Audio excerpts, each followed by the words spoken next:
The Baltic Sea anomaly. In 2011, a diving team came down to the bottom of the northern part of the Baltic Sea. They went on a treasure hunt, but what they came upon was a pretty weird object. When they took photos and showed them to others, many believed it was a sunken spaceship of another civilization. Other people thought that some natural causes formed the object, but the metals inside the structure definitely couldn't have been formed naturally. Now, some scientists even believe it was something that appeared way back in the Ice Age. Maybe it was even a meteorite that ended up trapped under ice back then. A maelstrom is a whirlpool, some sort of a powerful rotational current that forms when two currents collide and create a circular vortex. Even fearless Vikings were afraid of maelstroms because those were forces so powerful that they could sink large ships. These whirlpools remain dangerous even today, but luckily, not for big modern ships that are large enough to withstand the power of maelstroms. But a cruise ship that gets into a maelstrom usually faces massive waves that can rock even big vessels from side to side pretty intensely.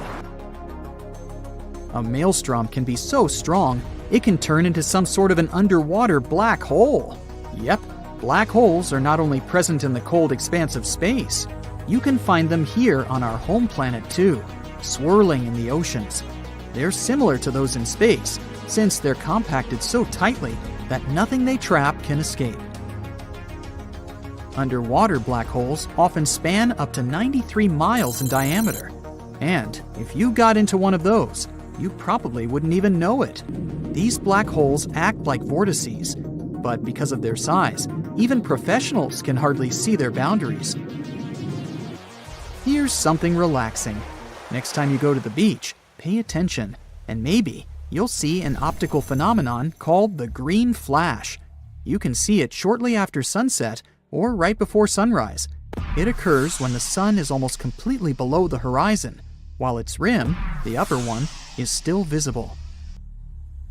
For just a second or two, that upper edge of the sun will appear green. It's because you're looking at the sun through thicker parts of the atmosphere as it's moving down in the sky. As it's dipping below the horizon, light refracts, or bends, in the atmosphere and gets dispersed. Wait for a clear day with no clouds or haze on the horizon to see this phenomenon better. You've been looking forward to a nice swim, only to realize that the water in the ocean is red? Better avoid going in. Florida is known for its red tides. It occurs when the concentration of specific microscopic algae is higher than normal. Thousands of species of algae in marine and fresh waters are mostly harmless to animals and humans. They even help us, since they're an important source of oxygen. But some, like the algae that makes the ocean red, can be extremely dangerous for marine animals, like sea turtles, fish, and seabirds. This kind can grow out of control and produce neurotoxins harmful to humans, especially those who have some respiratory issues. Such people should avoid red tide areas, especially when winds are strong enough to push the algae toward the shore. Volcanoes can spew poisonous gas, ash, and red-hot lava. Those are the most obvious dangers most of us already know about. But submarine volcanoes can be very tricky in their own way. Sometimes, when they're located in shallow waters, they reveal their presence by blasting debris of rock and steam high above the surface. Since submarine volcanoes are surrounded by an unlimited supply of water, they can behave differently from those on land. When they erupt, seawater gets into active submarine vents. Lava can be spreading across a shallow sea floor, or sometimes even flowing into the sea from land volcanoes. When in water, it may cool down so quickly that it shatters into rubble and sand. So, there are large amounts of volcanic debris left there. You know those popular black sand beaches in Hawaii? That's how they formed.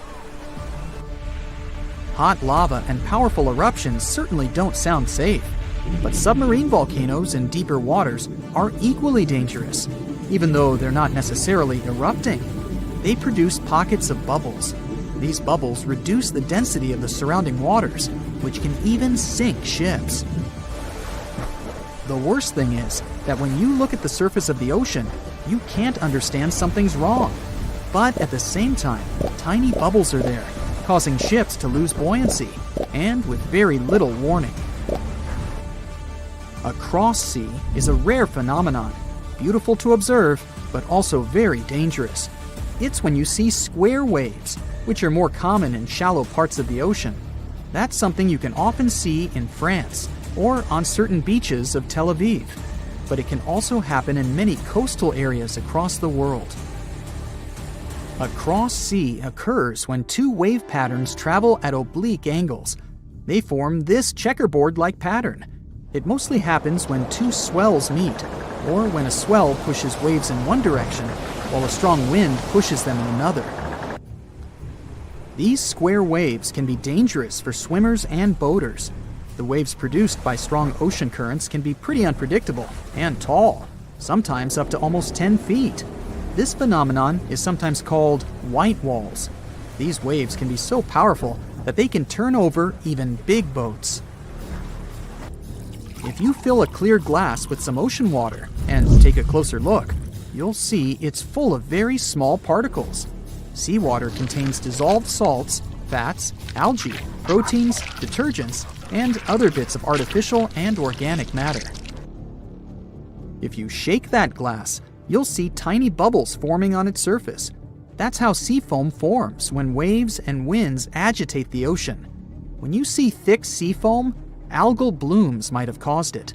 When big blooms of algae fall apart in the sea, large amounts of that matter move in the direction of dry land. Most kinds of sea foam aren't dangerous to humans, but when blooms of algae fall apart, it can have a negative impact on both the environment and people. For example, when sea foam bubbles pop, the toxins they contain get released into the air, and they can irritate your eyes or cause some other health issues. You can see a tidal bore in the areas where a river empties into a sea or an ocean. It's a powerful tide that goes against the current and pushes up the river. A tidal bore falls into a category of something called the surge, which is a sudden change in depth. A tidal bore is a positive surge, which means it pushes up a river, making it much deeper. A negative surge is when the river suddenly becomes very shallow. You won't see tidal bores everywhere. The river must be fairly shallow with a narrow outlet to the sea. The place where the sea and the river meet must be flat and wide. Also, the area between low and high tide must be at least 20 feet across. Of course, there are some exceptions, like the Amazon River, the world's largest one. The mouth of the Amazon is not narrow, but the river experiences tidal bores. That's because its mouth is shallow and has many sandbars and low-lying islands. The tidal bore is so strong there that the river doesn't even have a delta. Its sediment goes directly into the Atlantic Ocean, where fast-moving currents take it away. A tidal bore is often unpredictable and can be extremely rough. In many cases, it changes the color of the river from greenish or blue to brown. It can damage vegetation or even tear trees out of the ground. So, recreation sports like kayaking and river surfing can be hazardous in these areas. Even if you just want to take a look at a tidal bore, be careful. Tidal waves can sweep over lookout points and drag whatever or whoever is there into the churning river. In December 2014, an entire district in Budapest got covered with ice crystals. The trees in the area couldn't handle the pressure from the ice and they started toppling over. It was a spooky occurrence called ice fog. When it happens, the temperature drops significantly, freezing everything around, like Dementors did in the Harry Potter movies. All thanks to a temperature flip-flop. It not only messes with what you can see, but also creates ghostly pillars and halos that glow in the dark. Ice fog is made up of tiny ice crystals. When it's below 14 degrees Fahrenheit, water droplets in the air freeze and turn into ice crystals. Until then, they stay liquid unless they find something to freeze onto. Ice fog usually forms in chilly parts of the world, like the Arctic or Antarctic. Budapest was a plot twist. hot, moist gases from vehicles and planes can also create ice fog. One plane takes off on a cold day and boom! There's so much ice fog that the next plane can't see a thing. That sometimes happens. It's not the same as diamond dust, which is when sparse ice crystals fall from a clear sky. It forms when the humidity is super high, nearly 100%, and the air temperature drops way below 32 degrees Fahrenheit. This creates ice crystals in the air, and they end up settling on different surfaces. Interestingly, early settlers thought these ice crystals could get into their lungs and cause some trouble. There are many other interesting ice formations, such as rabbit ice.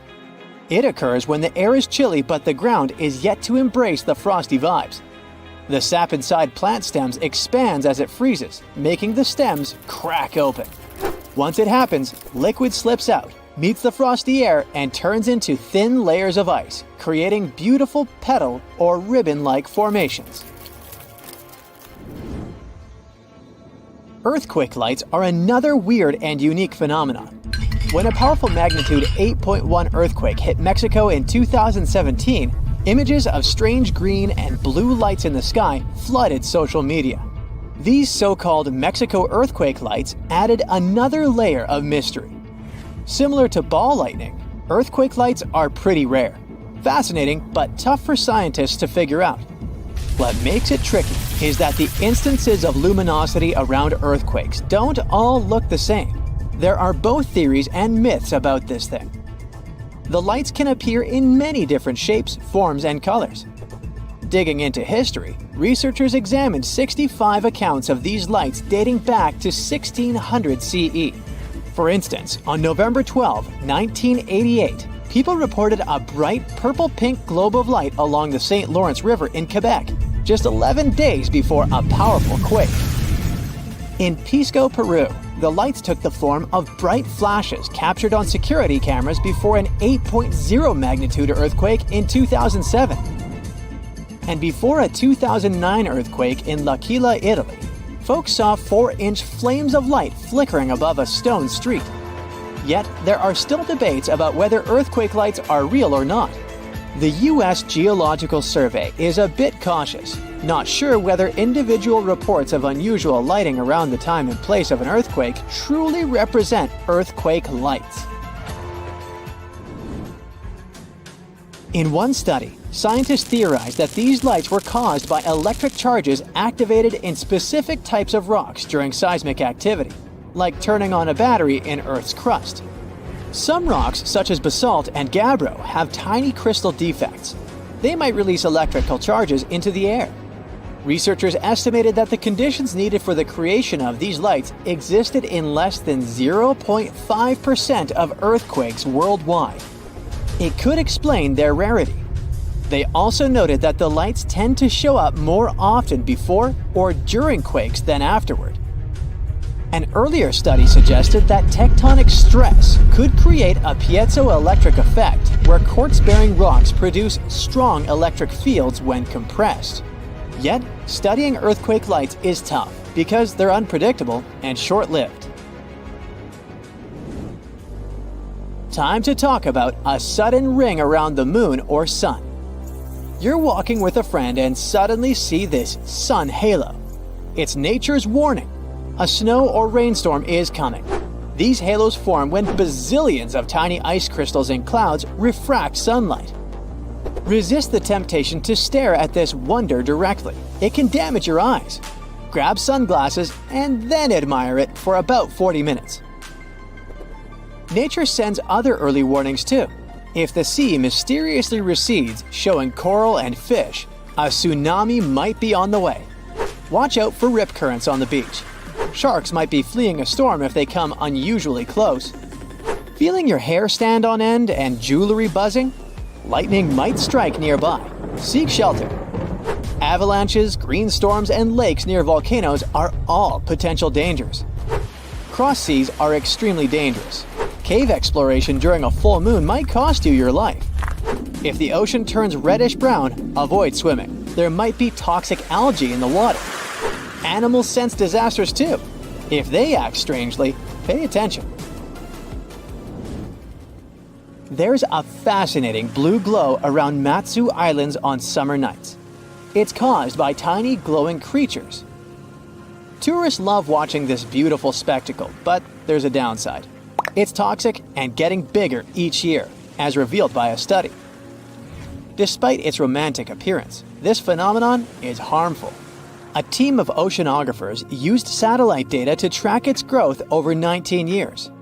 After analyzing almost 1,000 satellite images, they concluded that it was expanding into deeper waters. Unfortunately, this expansion poses a threat to marine life. The bloom of blue tears can poison fish and sea turtles and even affect human health. While dinoflagellates themselves aren't toxic, their food, toxic algae, releases harmful chemicals into the water. This process depletes oxygen, endangering marine animals. The main cause is unclear, but pollution from agriculture down the Yangtze River seems to play a crucial role. Agricultural runoff introduces nutrients that fuel the bloom. During the construction of the Three Gorges Dam project, the bloom's size reduced when the river's flow decreased. After the dam was finished and the river started flowing strongly again, the bloom resumed its growth. The team predicts that blue tears will keep expanding, posing an ongoing threat to marine life and creating more vividly glowing waters.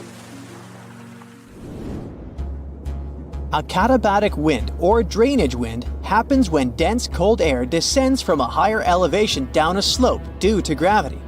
These winds can be powerful, sometimes reaching hurricane speeds, but rarely. Unlike all downslope winds, katabatic winds like the Bora in the Adriatic or Santa Ana in California originate from cooling air on elevated surfaces like plateaus or mountains. As the air descends, it warms up. Its temperature depends on the source region. In Antarctica, katabatic winds are crucial in shaping wind fields. In regions such as Greenland and Antarctica, these winds can become extremely intense, reaching hurricane force. They contribute to unique phenomena, such as the McMurdo Dry Valleys in Antarctica, and are associated with such dangers as willowaws in the Fuegian Archipelago and Alaska. St. Elmo's Fire is a natural phenomenon worth mentioning. It happens during thunderstorms or volcanic eruptions when there's a strong electric field around the area. It creates a bluish or violet glow around such things as ship masts, airplane edges, or sharp objects. This glow is caused by ionized air molecules and is more noticeable in low light conditions. The glow is a form of plasma, and it happens when the electric field around an object causes the ionization of air molecules. This can occur during thunderstorms because there are high voltage differences between clouds and the ground. Sharp points make it easier for St. Elmo's Fire to occur because the electric field is more concentrated in those areas. The colors you see, blue or violet, come from the fluorescence of nitrogen and oxygen in Earth's atmosphere. Similar to how neon lights work, but with different gases. From ancient Greece to 15th century China, this phenomenon has been seen throughout history. Well, this happened in June 2009. People in certain areas in Japan left their homes after a heavy downpour, only to find fish, frogs, and tadpoles everywhere. Fields, roads, lawns, rooftops were littered with these aquatic creatures. One man was shocked to see 13 carp on and around his truck. Apparently, he stopped to count them. No one knows for sure where the bizarre rain came from, but the most popular theory claims that a powerful waterspout picked up all these creatures. Then it carried them through the upper atmosphere and dropped the animals on the unsuspecting people below. Shelf clouds look like something from a sci-fi movie. They form when warm and moist air gets caught in a thunderstorm updraft. These ominous clouds most often mean a storm is coming. Breathtaking rainbow clouds appear on top of cotton-like puffy clouds after thunderstorms. The puffy clouds are low-altitude ones. They usually hover at a height of around 6,000 feet. When the water vapor they contains condenses, the resulting droplets act like prisms. This forms multicolored caps over the clouds. Morning glory clouds are extremely rare. They look like massive tubes stretching across the sky. They can snake for more than 600 miles, sitting relatively low. Most researchers agree that these clouds appear when an updraft squeezes through the cloud. This creates the signature rolling appearance. The cool air at the back of the cloud makes it sink downward.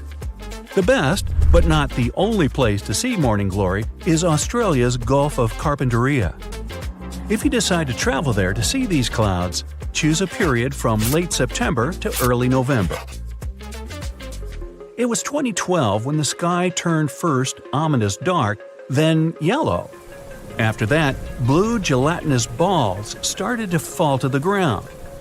A man from the UK found these balls outside during a hailstorm. He was walking to his garage when he spotted something unusually bright among the whitish hailstones. When researchers examined this jelly rain, they found out the balls were made from the substance used in diapers or potting soil. It's used to absorb liquid.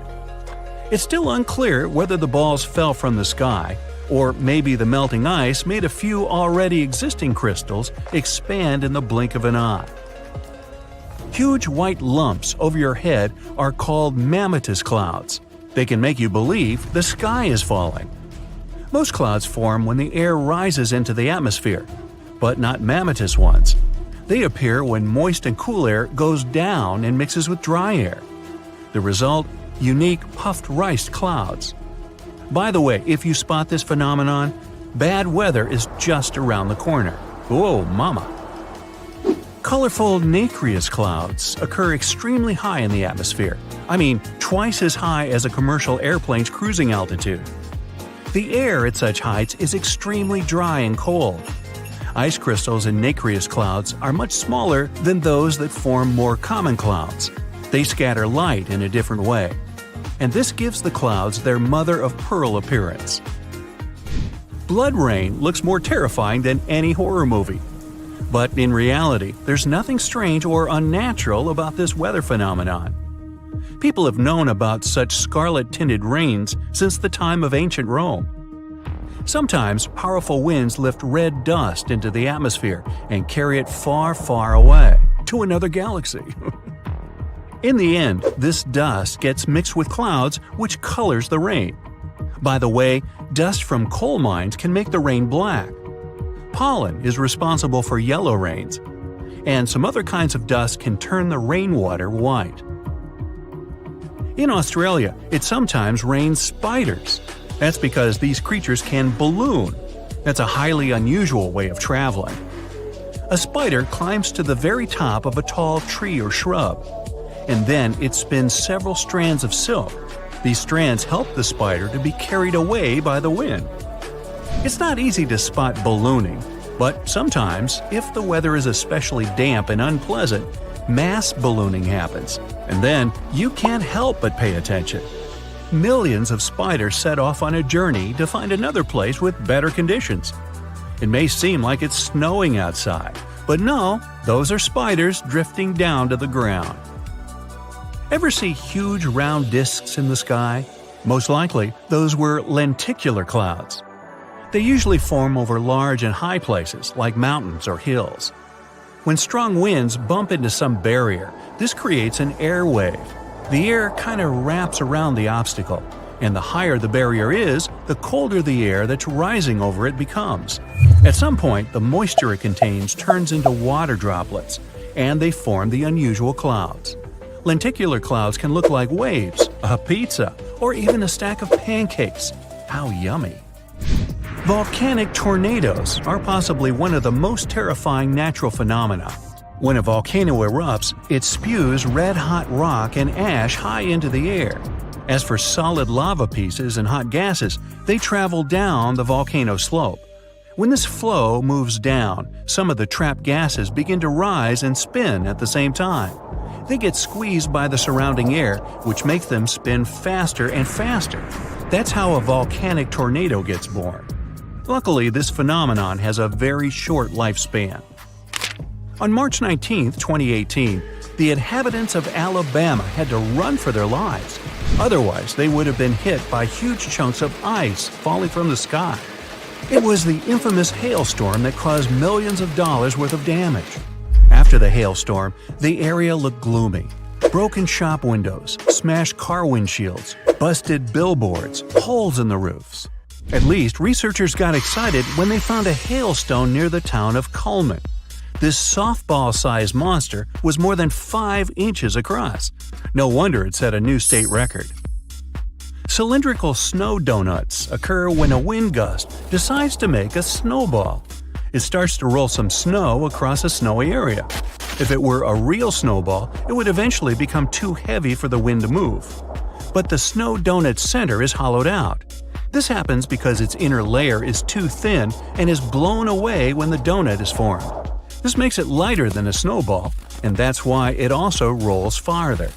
Unfortunately, you just can't go and find snow donuts. They're rare because they need very precise conditions to appear. Moonbows are a much rarer phenomenon than rainbows. They're caused by moonlight rather than direct sunlight and occur only when the moon is near full. Moonbows are dim and often seem to be white, but it's just an illusion. The human eye is just not sensitive enough to catch all the colors. Lightning balls are small, floating spheres of light. They can be orange, yellow, or even red. Sometimes lightning balls descend from the sky. In other cases, they appear out of nowhere, hovering several feet above the ground. They don't emit any heat or produce very little sound. Lightning balls can bounce off objects. If they come across something electrical, like a TV, they usually disappear with a quiet pop, leaving behind the smell of sulfur. But lightning balls can also start fires or explode. Scientists believe lightning balls might be connected with thunderstorms, but there's no solid proof yet. Fog bows are almost white, pale blue on the inside, and faint red on the outside. You have higher chances of seeing a fog bow over the cold sea or ocean when warm air comes into contact with much colder air. This phenomenon also occurs when the sun is bright and the fog is thin enough for the light to get through. Pele's hair is thin lava threads. They look golden and pretty, but don't even think about picking them up. Yeah, they can harm you. The wind sometimes catches small droplets of lava coming from active volcanoes. These droplets get carried miles away from the vent. They get stretched into super thin glass wires, also called hair lava. Some strands can be as long as 6 feet. In March 2018, those who looked up in the sky in northern Nevada saw one of the rarest and most bizarre clouds ever. It was a horseshoe cloud. Such a vortex happens when a flat cloud travels over a column of warm, rising air. This air not only gives the cloud its impressive shape, but also adds some spin to its movement. But you've got to be quick. Horseshoe clouds are very fleeting and usually last for only several minutes. Frost flowers bloom on young sea ice in the Arctic Ocean or on thin lake ice. They're fragile and delicate ice crystals. These structures grow during temperature changes. They draw moisture from the ice surface and rise, capturing bacteria and salt. You can find frost flowers in Antarctica too, but wherever these crystals grow, people know disappointingly very little about them. Still, they're awfully pretty. Floods, tornadoes, tsunamis, hurricanes, yikes. All these natural disasters can get extremely dangerous, but we're kind of familiar with them. But how about a natural disaster that has never happened before, but could occur any moment now? It might be a super eruption. That's what happens when a supervolcano erupts. You might know that Yellowstone Park is located on top of a supervolcano. The last massive eruption there happened about 664,000 years ago, and the one before that, approximately 1.3 million years ago. If we do the math, we'll understand that the next eruption might be due anytime soon. There's no strong evidence that the supervolcano is waking up or preparing for an eruption, but what would it be like if it did happen? Months before the eruption, small-scale earthquakes would become more frequent and more powerful in the area. Not long before the eruption, the growing pressure would push up the ground over the volcano, creating a dome. Narrow cracks would open along the edges of this dome. The magma would then start rising toward the surface, and then the eruption would kick off. a massive column of lava and ash would shoot up into the air to a height of over 16 miles. The volcano would keep pumping ash for days on end. The air in that area would heat up to 570 degrees Fahrenheit. For all living creatures, ash fallout would be one of the most dangerous consequences of the eruption. Buildings and trees would start collapsing under the weight of this dense substance. It would only take a couple of days for a 10-foot layer of ash to cover the territory of about 50 miles around the center of the eruption. After the ash got into the stratosphere, the temperatures all over the world would start to drop. The eruption would also be rich in sulfur, and this element is an effective sun blocker. That's why it would soon get so cold that there would be no summer in the whole world for the next several years. The monsoon seasons would change. It would be hard for animals to find food and clean water. Well now, how about a gamma ray burst? You don't stumble across this kind of radiation in your everyday life. A gamma ray burst occurs when two neutron stars collide. The collapse of a massive star can produce it too. Gamma rays could present a serious danger to Earth. If a gamma ray burst happened close to our home planet, it could rip our ozone layer away. After that, we would be left unprotected from the sun's ultraviolet radiation. Plus, gamma rays could also produce ground ozone. This kind of ozone could seep into the ocean since it's water-soluble, and that would lead to a mass extinction of marine life. Plants wouldn't survive this disaster either. Now, come to think of it, giant sinkholes could swallow entire communities. One of such sinkholes opened up in the city of New York. It pulled a parked van into the earth. That happened in the summer of 2022. And it wasn't the only sinkhole to appear in that area. Local inhabitants reported about 4,000 sinkholes all over the city. This kind of problem is also very common in Florida, and it's much more serious than it may sound. Sinkholes open all of a sudden, pulling down everything and everyone that happens to be nearby. Sinkholes appear all over the world, which makes them a global problem. They're totally unpredictable and form without warning. Luckily, experts know what causes them. In some areas, there are vast areas of groundwater. But during droughts, this water dries up. This creates large empty caverns, and after heavy rains, the surface over such a cavern can collapse, creating a sinkhole within minutes. Now, what if we came across a wandering black hole? You might know that a black hole is a region in space where gravity is so powerful that not even light can escape its clutches. Luckily, the nearest one to us is 1,500 light-years away. Nothing to worry about, right? Until you find out about wandering black holes. Now, things get definitely way creepier. If such a black hole entered the solar system, Earth would be doomed. We wouldn't stand a chance against this space monster. In 2012, 13 wandering black holes were spotted not so far away from our planet. But worry not far away in space terms means around 1 billion light-years away.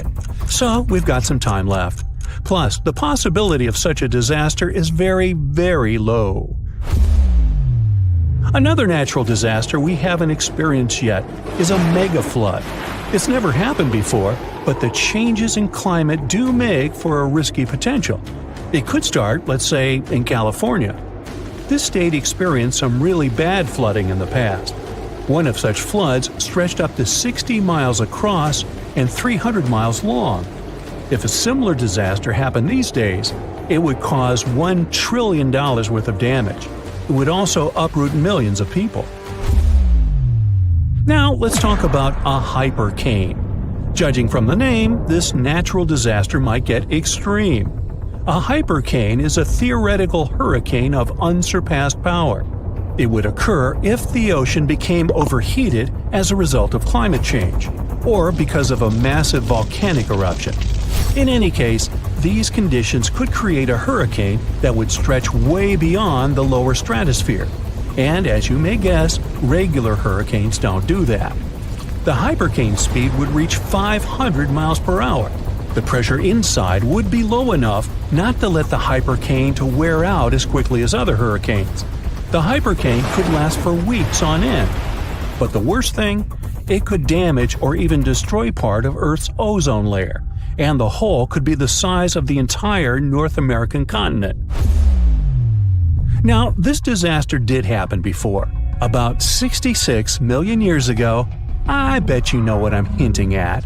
Yep, that very meteor that supposedly wiped out dinosaurs off the face of the Earth. This 7-mile-wide space visitor was traveling at 67,000 miles per hour. As a result of the collision, 75% of all life on the planet disappeared, and winter reigned on Earth for 18 months. Want to know a secret? Meteors strike Earth all the time. Even more of them barely miss our planet. But it's also very hard to predict meteor strikes. Scientists miss a lot of them until they just nearly miss us. That's why experts are working on an early warning system that could prevent disasters. It could make meteor impacts less catastrophic, or at least allow people time to evacuate. It could also be our very own sun that would be responsible for another natural disaster. I'm talking about a massive solar flare. On the scale of damage to society, few catastrophes can compare to this event. It wouldn't destroy buildings like a tsunami or an earthquake. Neither would it end lives in the same way a supervolcano or meteor would. But it would cripple our entire way of life by destroying the whole electronic infrastructure of Earth. The cost of this disaster would reach trillions of dollars. It'd cause other infrastructures to fail. Communication, medicine, transportation, banking systems. Those would tumble like dominoes, and it would be incredibly hard to recover them. Earth would be left without electricity for years. There would be no electric light, no computers, no phones. Water supply systems would be out of order. There would be no food in supermarkets. There would be no electricity, and people wouldn't be able to reboot the already broken power grids. In 1859, people all over the world woke up in the middle of the night. It was as light as during the day. The skies were illuminated with auroras, red, green, purple. They appeared even in the regions where no one had seen them before, like the Bahamas, Jamaica, or Hawaii. Telegraphs got electrically charged, even though they were disconnected. In many areas, fires started. That was when technology barely existed. But imagine the avalanche of problems a solar flare could cause today. Hey, ever heard of a fire rainbow? Yeah, me neither. How about a circumhorizontal arc? Didn't think so, but just so you know, they're one and the same thing. At first glance, it looks like a painting, or like a rainbow-colored splash in the sky. Despite the name, they have nothing in common with either fire or rain. This phenomenon happens on rare occasions when the sun shines through a particular type of ice cloud formation. The rainbow halos are just as unique. Again, a specific type of ice crystals in clouds needs to be present for the surface of the Earth to bend light from the sun into a perfect ring. The same thing can happen with moonlight. The only difference will be that moon halos are usually white and sun halos can be rainbow-colored. When visiting regions with high altitudes, you may be one of the lucky people to stumble upon penitentes. They're basically naturally formed ice spikes. For them to be formed, they need a really cold and elevated environment where the air is dry. The sunlight turns ice directly into vapor rather than melting it into water. And that's why these blades of snow and ice start to pop up on the surface of the Earth. As cute as they may be, they can end up as tall as 15 feet. Now, what happens when small individual droplets of lava meet the wind? Pele's hair, basically. Let me explain. The word Pele comes from an ancient Hawaiian symbol for volcanoes. Whenever the wind picks up little drops of lava, it stretches them into hair-like strands, similar to the process of glass wire creation. These delicate strands can stretch as far as 6 feet. On rare occasions, it can rain without any clouds. But does it really? Let's look at the science behind this rare phenomenon. It's sometimes called a sun shower, just because it looks like the rain is falling straight from the sun. Let's be clear though, there is no way rain can ever come down directly from a star. Rain clouds are at a bit of a distance from that specific location. With sun rays being angled, the clouds become out of sight. Add a little wind to blow the rain in your direction, and ta-da! You get sun showers. Located in Bolivia is a place called Salar de Uyuni. It's the largest salt flat in the world. It's also the home of half of the world's lithium, which is a crucial component for making batteries. But what else is so special about this place? Well, whenever the rain season comes, it turns this piece of flat land into a perfectly reflective mirror lake. What comes to your mind when you hear about the Blood Falls? A horror movie? Well, they are merely a series of waterfalls located in one of the driest regions of Antarctica. They emerge from an underground lake filled with a special kind of bacteria.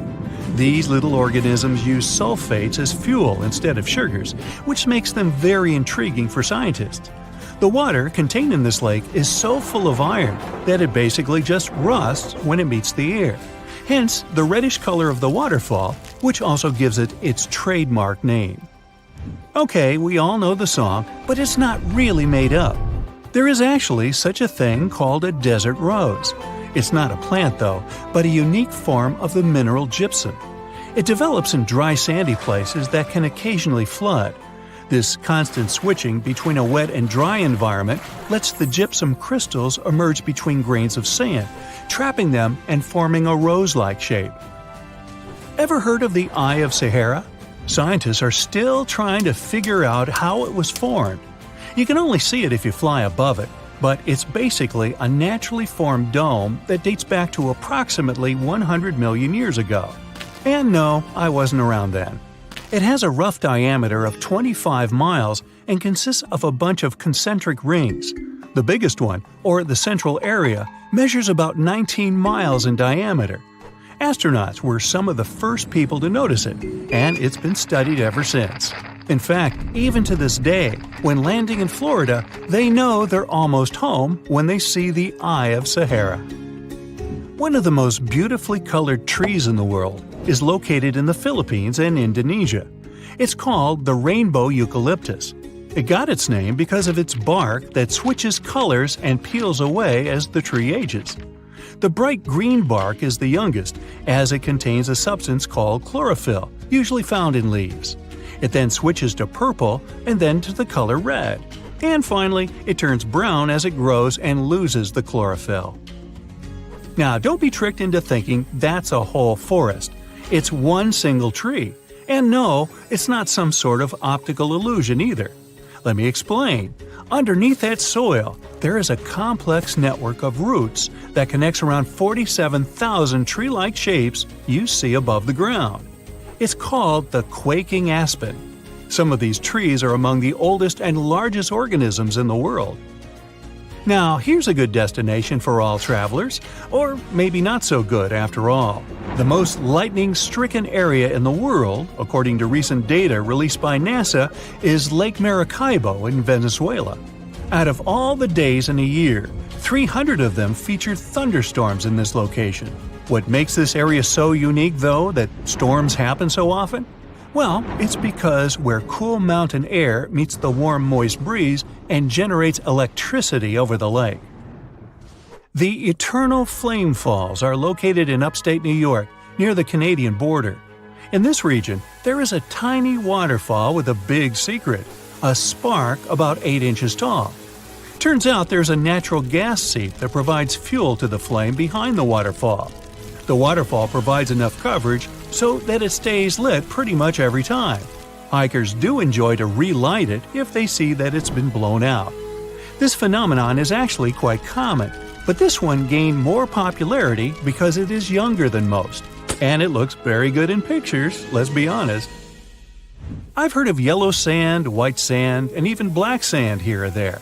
But I've never heard of green beaches until now. Papacolia, also known as Green Sand Beach, is located in Hawaii and is one of the few beaches in the world that features green sand.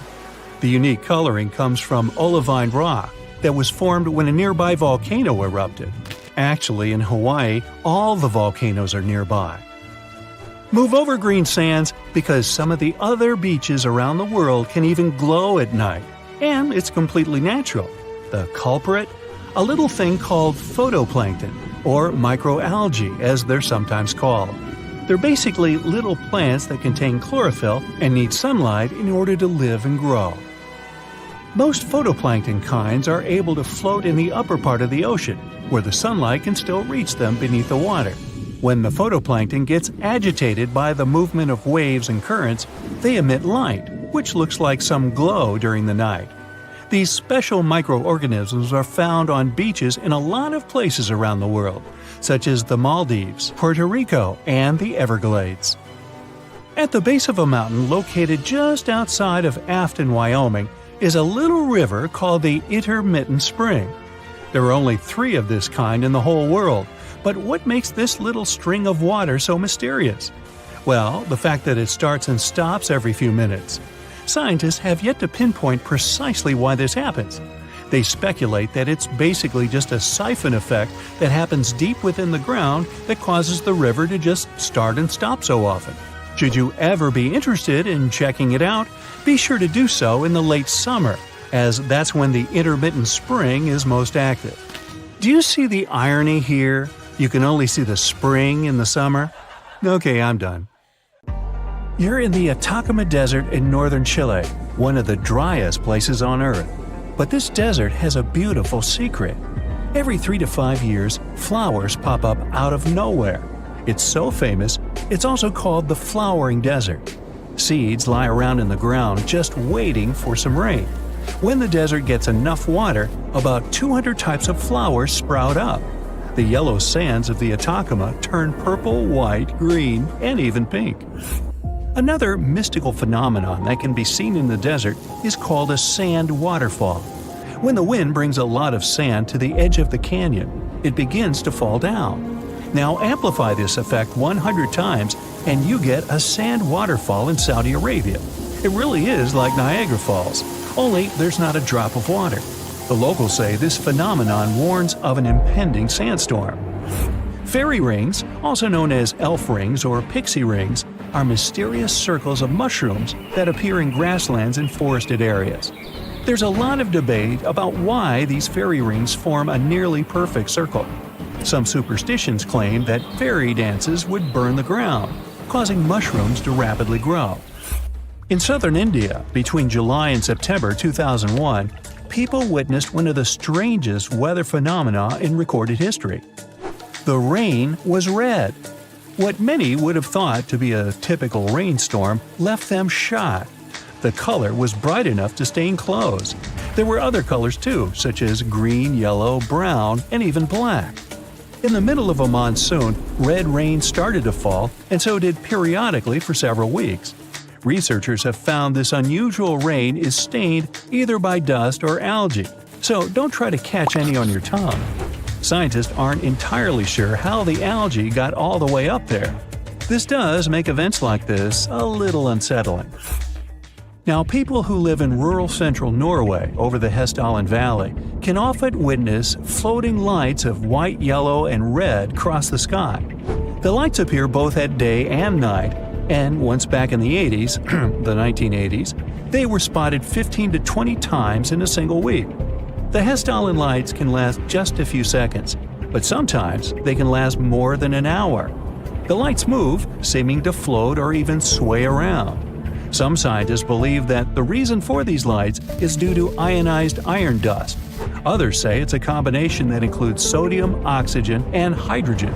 Many people claim they're just misidentified aircrafts. Norway! Snow donuts are one of the rarest meteorological sights to see, with perfect weather conditions needed just to create them. Found in any snow-covered mountain area, like the Rocky Mountains, the wind, temperature, snow, ice, and moisture all have to work together for us to see these phenomenal rings. A thin layer of wet snow on the ground. Under that layer, ice or powdered snow. Then, a strong enough breeze to roll the donut down a hill, just like a snowball. Once it stops rolling, it can be the size of a baseball or as large as a car tire. It all depends on how strong the wind is. A newly formed snow donut won't stay around for very long, so hurry up with that camera and watch your head. Can you believe there's another place on Earth with its own ecosystem and atmosphere, similar to another planet? Well, start believing. Movil Cave, located in southeastern Romania, remained closed in complete darkness for a whopping 5.5 million years.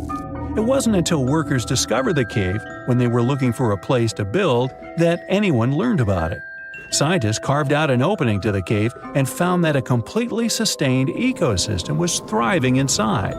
As a pathway was carved through the rock past numerous tunnels, scientists found a lake of sulfuric water that stank like rotten eggs. The air was filled with hydrogen sulfide and had 100 times more carbon dioxide than Earth's atmosphere contains. Needless to say, this air is completely toxic. What's even crazier is that a whole ecosystem has been existing in this cave, with 33 species that can't be found anywhere else on Earth. This cave gives us a glimpse of what could possibly exist on other planets with completely different atmospheres. How it managed to exist on Earth all this time without anyone knowing is rather unbelievable, isn't it? Now, check these trees out. They're called Indian rubber trees. Their strong roots grow not underground, but on the surface. With the help of special frames and fasteners, people have learned to control how these roots grow. Let's say a tree is next to a small pit. You need to make a bridge from one end of this pit to the other. You direct the growing tree roots in the needed direction. Over time, the roots penetrate the ground and strengthen under endless downpours. It takes about 15 years to create one bridge. Here's another amazing tree called the Tree of Life. It grows in Bahrain's desert. The tree has been standing on top of this sandy hill for more than 400 years, surrounded by miles of sand. It's extremely hot here, and there's no moisture. But despite this, the tree has green leaves, and it continues to grow. So far, scientists haven't figured out yet how the tree gets moisture and nutrients. There are only places with oil deposits around. Locals think the tree is sacred. After all, it demonstrates the magic of life and the power of nature. Some experts are sure it's all about the roots. They go so deep that they can reach underground sources of water. So, there you are. You've been driving for hours through the night.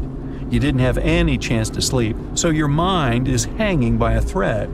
You stop the car and go out to stretch your limbs. And then you look up into the sky and see a beautiful sunrise. Whoa, wait. There are 3 suns in the sky. You rub your eyes, but nope, there's still 3 bright stars in the sky. No, our home star hasn't been torn into 3 pieces, nor has it been visited by 2 other stars. This is called a sundog. It occurs mostly during severe frosts. Small ice crystals in the sky bend the light. As a result, you may see 3 bright spots in the sky instead of just 1. This phenomenon is officially called a halo. Usually it's just a circle around the sun. You can even see a halo at night, too. Just look at a street lamp and you'll see a bright circle around it. Sometimes, a halo can take on a fancier shape. If there's a lot of ice in the air, the light is warped even more. Just like in a room with a dozen mirrors. Then, the halo can take on the shape of a human eye. Because of this phenomenon, a false dawn can also occur. While you're looking at the horizon, the dawn begins and the edge of the sun appears. A little bit more and wait, the sun starts to just dissolve in the sky. After a few moments, it's dark again. And only a minute later, the real sun shows its face. It was the same light curvature effect you saw before with the 3 suns. Only now, the light is curved vertically, not horizontally. And instead of the real sun, its reflection in ice crystals in the sky appeared. But the sunrise with 3 stars on the horizon is actually real. Not on Earth, though, but 340 light-years away. There's a star system at the center of which lurks a star almost twice the size of the sun. And there are 2 smaller stars orbiting around this giant. This strange world has a planet, too. Sunsets and dawns there really happen with 3 stars. If you brought your significant other to a park bench to watch a sunset here, your date would go just fine, whatever that means. And since we're talking about the most baffling natural phenomena, it would be a crime not to mention snow in a desert. Yep, in the winter of 2018, the inhabitants of the Sahara Desert, one of the driest and hottest places on this planet, woke up to discover a thick blanket of snow covering the sand. In some places, the layer of snow enveloping the dunes reached a staggering 15 inches. Meteorologists, however, had an explanation for this exciting phenomenon. They stated that cold pools of air, combined with the precipitation from the most recent storm, resulted in a snowfall instead of rain. So, what do you do in that case? Build snow camels? One hump or two.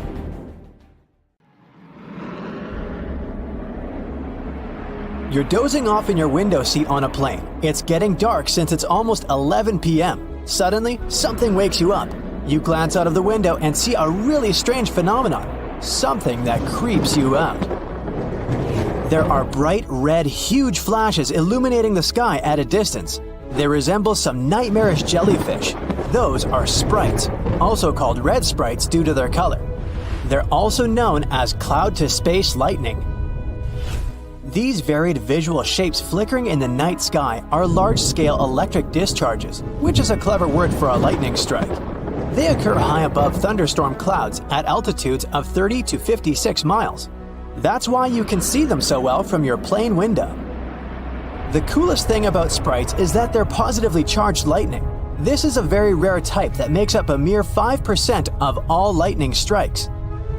People first spotted this phenomenon in 1886, and it was first photographed in 1989. In 2018, the legendary Niagara Falls, located at the border between New York State and Ontario, Canada, managed to surprise everyone. Tourists who came to admire the roaring waters found the falls frozen. Well, the waterfalls weren't frozen per se. This is impossible for a mass of flowing water that huge, but microscopic water droplets, as well as the mist, formed a crust of ice over the rushing water. It created an illusion that Niagara Falls was frozen all over. In reality, the water kept flowing beneath the ice. Imagine ponds filled with ice-cold water and covered with ice. Easy, huh? And now picture dozens of alligator snouts that are poking out of the ponds, still and frozen in ice. That's what you'd seen if you had visited the swamps of North Carolina at the beginning of 2018. Despite this terrifying picture, the animals were very much alive. That was a very special crocodile way to survive abnormally cold weather. Since their nostrils were above water, the animals could breathe. Meanwhile, their bodies were in a hibernation-like state. It allowed the animals to conserve energy and stay warm. In the winter of 2018, the inhabitants of the Sahara Desert, one of the driest and hottest places on the planet, woke up to discover a thick layer of snow covering the sand. In some places, its depth reached a staggering 15 inches. Meteorologists had an explanation for this exciting phenomenon. They said that cold pools of air combined with the precipitation of the most recent storm resulted in snowfall instead of rain. It happened in June 2009. People in some areas in Japan left their homes after a heavy downpour, only to find fish, frogs, and tadpoles everywhere. Fields, roads, lawns, and house roofs were littered with these creatures. One man even found 13 carp on and around his truck. No one knows for sure where this bizarre rain came from, but the most popular theory is that a powerful water spout picked up the animals. Then it carried them through the upper atmosphere and dropped them on the unsuspecting people below. In Australia, it sometimes rains spiders. That's because these creatures can balloon. It's a highly unusual way of traveling. A spider climbs to the very top of a tall tree or shrub, and then it spins several strands of silk, which then help the spider to be carried away by the wind. It's not easy to spot ballooning spiders, but sometimes when the weather is especially damp and unpleasant, mass ballooning occurs. Millions of spiders set off on a journey to find another place with better conditions. It may look as if it's snowing outside, but no. Those are spiders drifting down to the ground. The world's longest lightning storms happen in Venezuela and can last for 9 hours per day. The heart of the storm is over Lake Maracaibo, and the clouds tower way higher than your regular thunderstorm clouds. This natural phenomenon, also known as Catatumbo lightning, occurs during 140 to 160 nights a year and can produce up to 28 lightning strikes per minute. You've probably heard how they say that lightning doesn't strike twice in the same place. Well, Catatumbo lightning seems not to know about this rule. At least, it doesn't prevent storm clouds from gathering in the very same place year after year. Volcanic tornadoes are possibly one of the most terrifying natural phenomena. When a volcano erupts, it spews red-hot rock and ash high into the atmosphere. And solid lava pieces and hot gases travel down the volcano's slope. When this flow is moving down, some of the trapped gases begin to rise and spin at the same time. They get squeezed by the surrounding air, which makes them spin faster and faster. That's how a volcanic tornado gets born. Luckily, this phenomenon has a very short lifespan. Even though the island of Newfoundland in Canada can't be called the warmest place on Earth, it's still not that cold. But imagine having to shovel snow in front of your house just several days before your summer vacation. Well, that's exactly what happened on the island in June 2018. A cold storm that came from the coast of Newfoundland covered several regions of the islands with a 2-inch layer of snow. On top of that, the temperature broke all the records as well. During a Newfoundland summer, it's about 66 degrees on average, and 90 degrees on a very hot day. But that infamous June impressed people with only 37 degrees Fahrenheit in the morning. Brrr! Morning glory clouds are extremely rare. They look like massive tubes stretching across the sky. They can snake for more than 600 miles, sitting relatively low. Most researchers agree that these clouds appear when an updraft squeezes through the cloud. This creates the signature rolling appearance.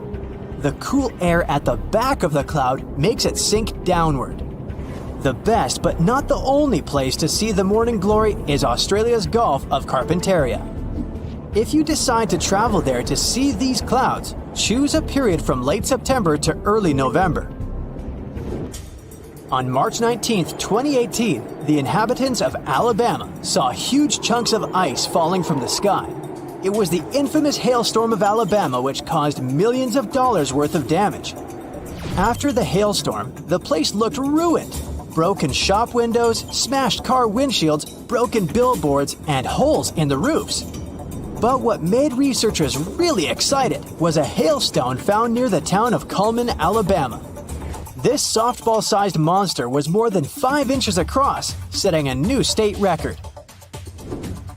In 2012, the sky over Dorset, England turned first ominously dark, then yellow.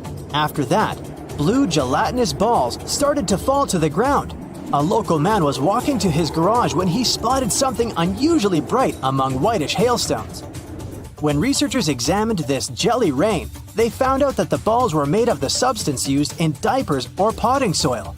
It's used to absorb liquid. It's still unclear whether the balls fell from the sky or maybe the melting ice made a few already existing crystals expand in the blink of an eye.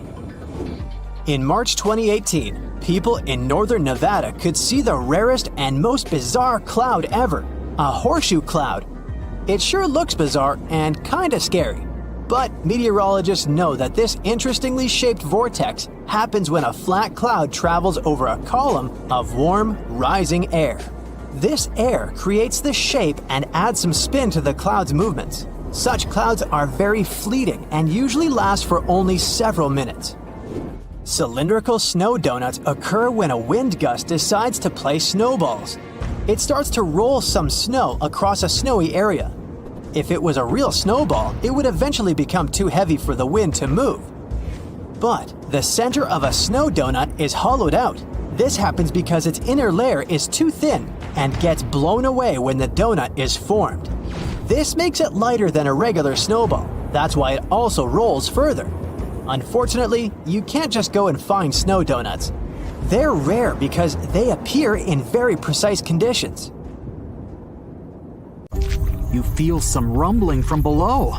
No, it's not your tummy. It's low and ominous.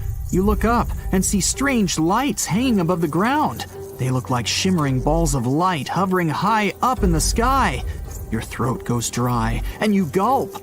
That's what they call the earthquake lights.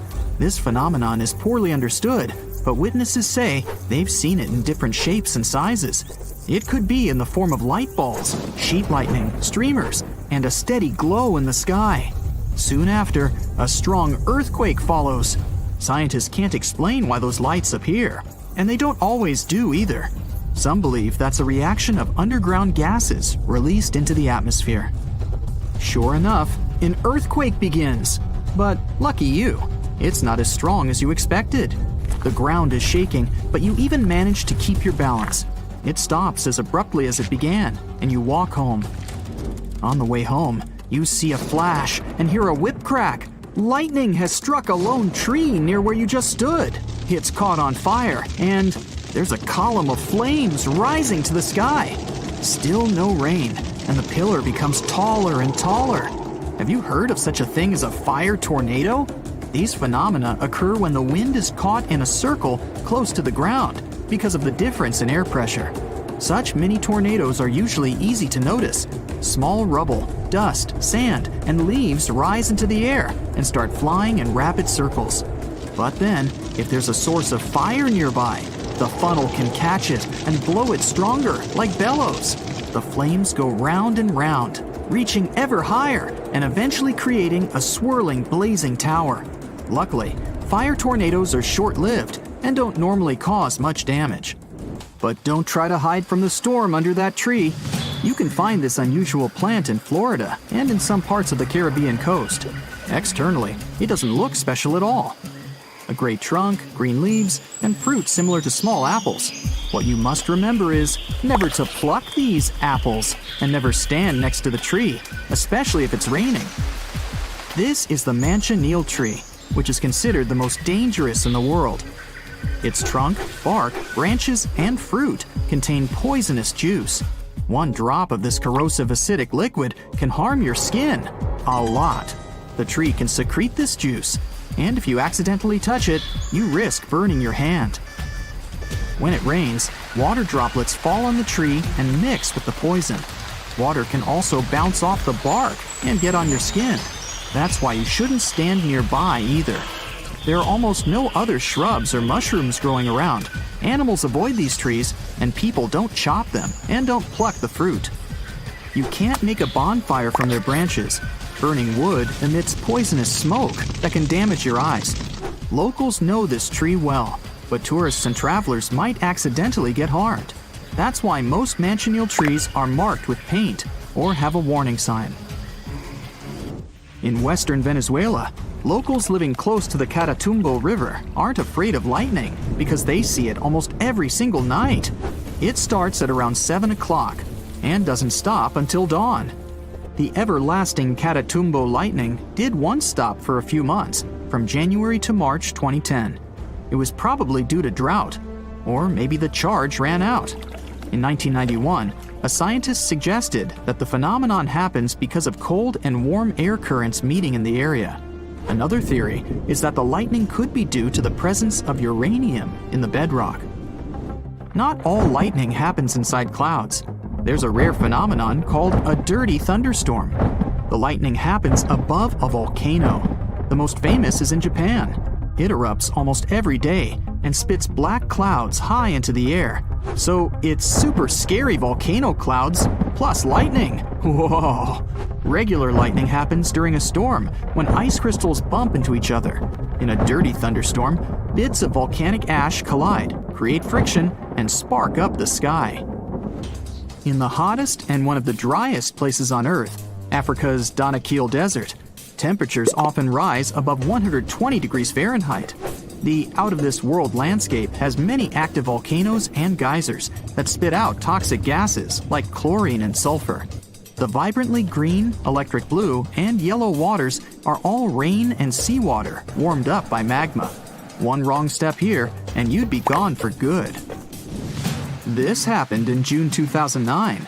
People in certain areas in Japan left their homes after a heavy downpour, only to find fish, frogs, and tadpoles everywhere.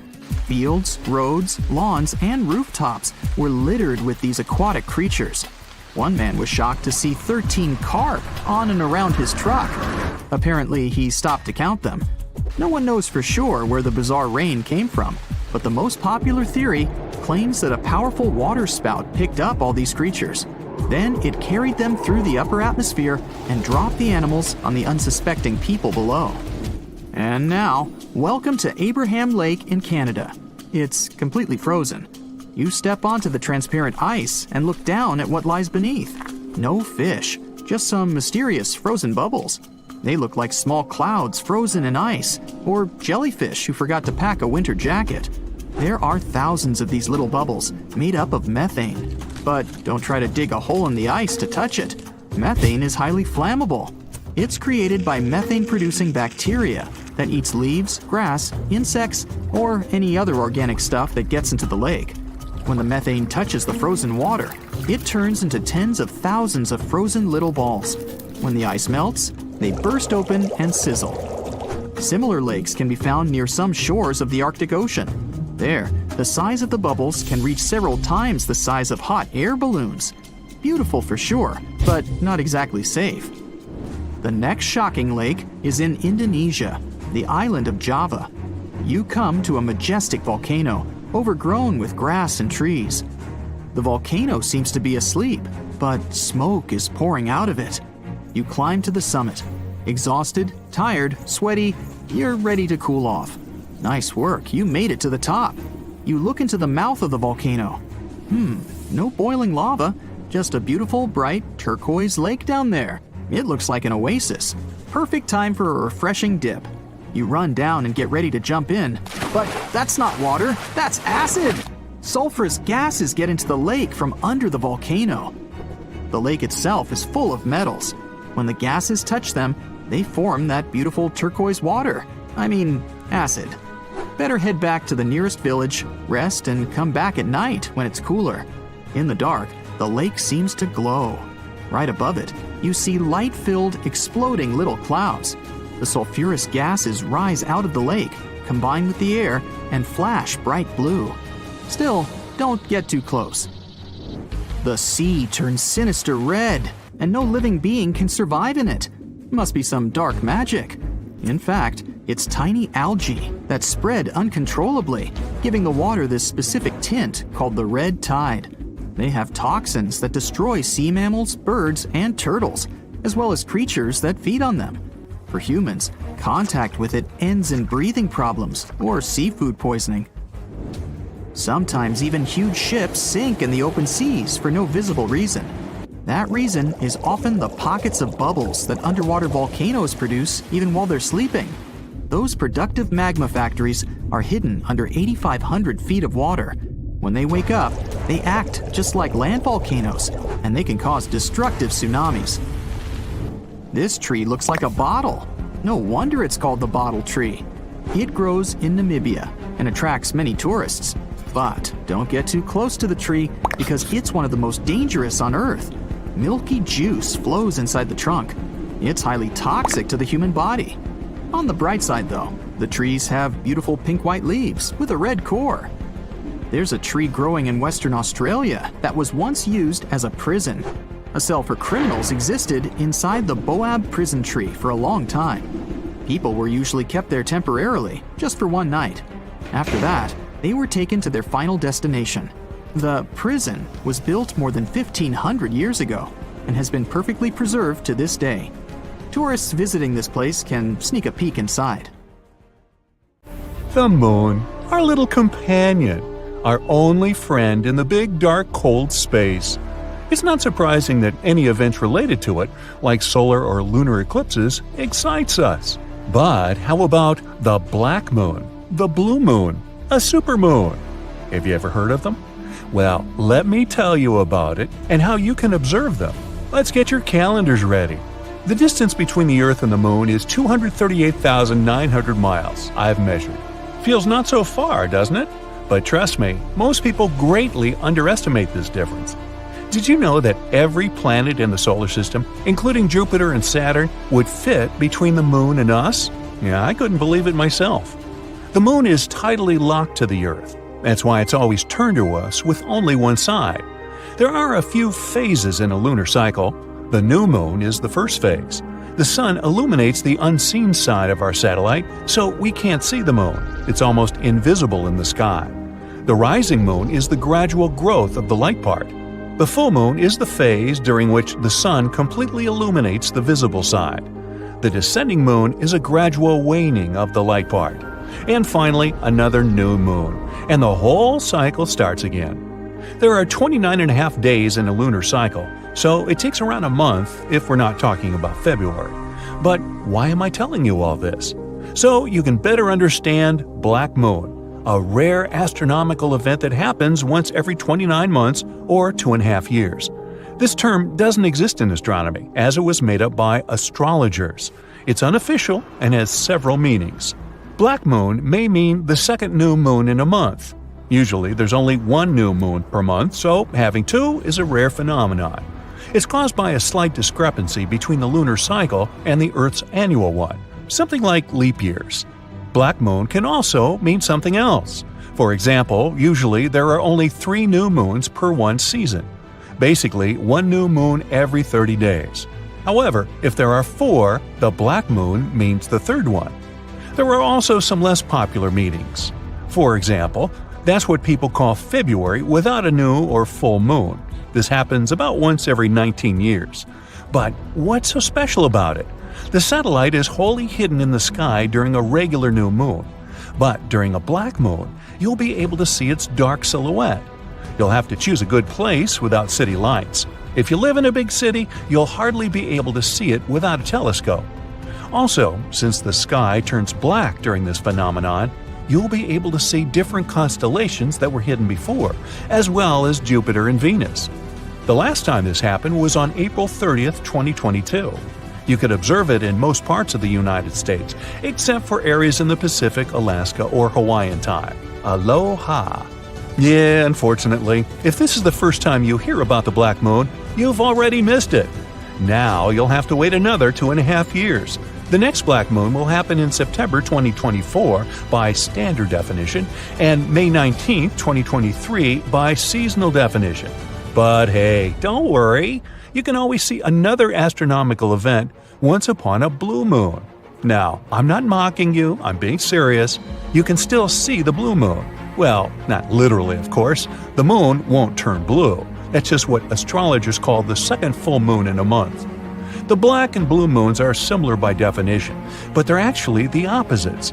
If the black moon is a rare second new moon in a month, the blue moon is a rare second full moon. They also both happen every 29 months. Not so rare, right? Kind of ironic that this event was called the blue moon. Folklorist Philip Hitchcock assumed that the calendrical meaning of the term blue moon was first invented by the Maine Farmer's Almanac in 1937. Now, another interesting astronomical event is called the supermoon. Stock up on telescopes and look for some hills, because you'll see an exceptionally bright and large moon, like the one we only see in movies. What exactly does a supermoon mean? You see, the moon doesn't revolve around the Earth in a circular orbit. Its orbit is elliptical, and the place where it's closest to the Earth is called perigee. A supermoon is a phenomenon that occurs when the full moon coincides with the perigee. Because of this, it seems to us especially large and bright. It looks 14% larger in diameter and 30% brighter than usual. By the way, this phenomenon is often confused with the so-called moon illusion. During the moon illusion, the moon is low above the horizon and visually appears larger in size. Of the 12 or 13 full moons in a year, 3 or 4 are supermoons, but most of them are not very significant. You probably won't see a difference at all. The most interesting ones are the rare large supermoons. During them, the moon actually becomes big. The last major supermoon occurred in 2016. Unfortunately, large-scale supermoons are rare and occur about once every 18 years. The next one will happen only in 2034, but we can observe smaller supermoons quite often. In 2022, they'll take place on June 14th and July 16th. There is also an opposite phenomenon called the micromoon. You've probably already guessed what that means. It happens when the full moon is at its farthest point from the Earth. This point is called apogee. The next micromoon in 2022 will take place on June 29th. In 2023, we'll be able to observe it on January 7th, February 5th, and August 16th. Of course, you don't have to follow each of these events. Most people are more interested in lunar and solar eclipses. By the way, are you one of the people who confuses these two events with each other? Test yourself. Pause this video, describe what these two eclipses mean. Let's compare your answer with the correct definition. Are you back? Okay. So, a solar eclipse is a phenomenon where the moon entirely or partially covers the sun. A solar eclipse is possible only during the new moon when the moon itself is not visible. Many people believe that this event is incredibly rare, but this is not quite true. A lunar eclipse is a phenomenon in which the moon is entirely or partially in the shadow cast by the Earth. The lunar eclipse can only happen during the full moon when the proximity of the moon is on the node of its orbit. If you guess right, well done! If not, hey, don't worry, many people confuse them. In 2022, a partial solar eclipse will occur on October 25th. It'll be visible in Europe, South and West Asia, North and East Africa, and the Atlantic. As I mentioned, a total solar eclipse is not as rare as many people think, but the problem is that it's not always visible from any part of the planet. So, if you want to see this event, be sure to look for their calendar and see from which parts of the Earth you'll be able to see it. And don't forget the special glasses. Lunar eclipses occur much more often, though. Partial lunar eclipses happen almost every month, but the total lunar eclipse in 2022 will take place on the night of November 7th to 8th. You'll be able to see it in almost all parts of the world except Africa. I hear that the zebras are not happy about this. The moon is a genuinely fascinating satellite. You think whatever, it's just a small rock ball. But in reality, there are so many interesting things connected to it. What rare lunar events have you seen or want to see in your life? Have you observed any rare and interesting astronomical events? Be sure to share in the comments. You're hiking in the wilderness, looking for a safe spot to set up camp. All you can hear are leaves and branches crackling under your footsteps. Some squirrels are running up a tree over there, but suddenly, something unexpected happens. You notice something weird in the distance in between the trees. It kind of looks like a concrete structure of some kind. Weird. At this point, you're at least 20 miles deep into the woods, and there are no nearby towns or villages, as far as you know. So you decide to go off the trail with your friends to get a closer look. But as you get nearer, you realize that it's leading to nowhere. What's it doing here, in the middle of literally nowhere? And it doesn't even lead to anything. You put on your Sherlock Holmes cap and investigate. So, maybe there used to be an old house or mansion here that collapsed over the years, and the only thing left is a staircase?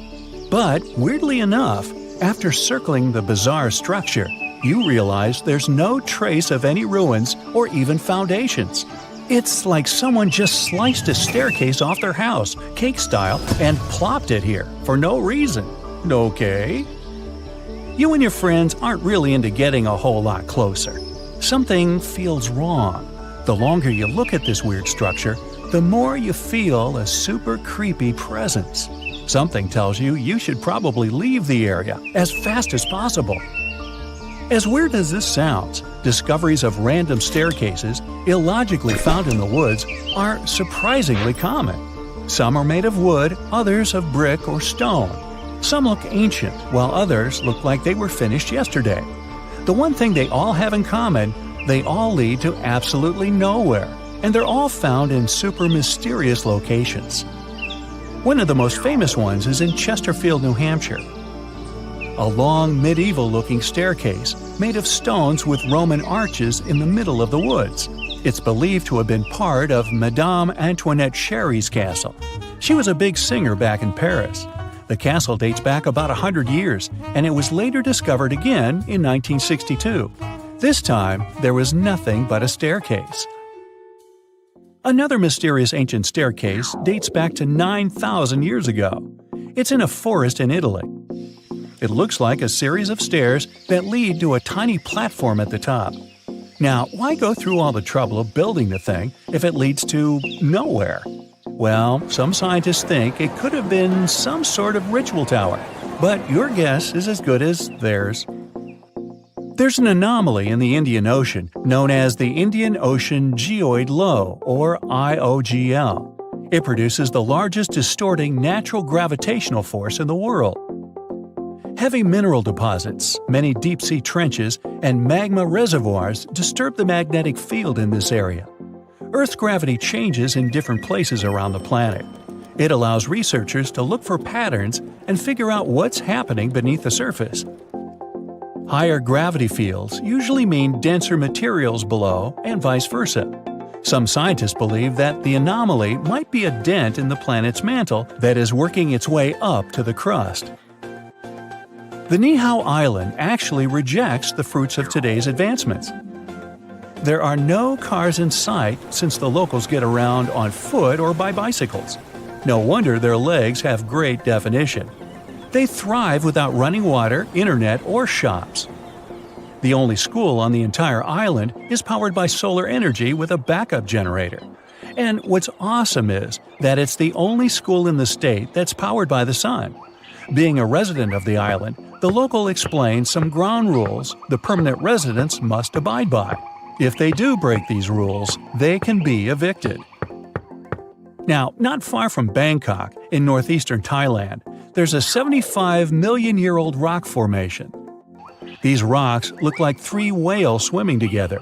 The beautiful design created by nature became known as Three Whales Rock. Millions of years ago, this area was just a desert, but the land was changing. Gradually, sandstone got pulled apart by the movements of tectonic plates and erosion. That's how these spectacular formations were created. If you decide to explore the system of trails around Three Whales Rock, you'll find waterfalls and an abundance of fauna and flora there. Located on Gamal and Gaiden peninsulas, these expansive pit holes were discovered in 2014. They seem to be still changing and evolving. The pits grow wider and people find them more often.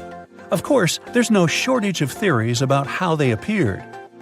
Suggestions range from meteorite impacts to the activity of other civilizations. But the most common explanation is that methane gas reacted to water molecules after the planet's permafrost started to melt. This resulted in bubbles of methane bursting through the ice. The craters could be thousands of years old, but nobody knows for sure. You're driving to the state of New Mexico, to the small town of Taos. 2% of the locals hear a strange buzzing in the air every day. Some residents believe the sound is somehow connected with technologies used by guests from other galaxies. Ooh. Also, there is a theory that something sinister lives in the town. They say Taos is cursed. An evil spirit or a phantom punishes people for something their ancestors did in the past. Scientists still can't explain the nature of this sound.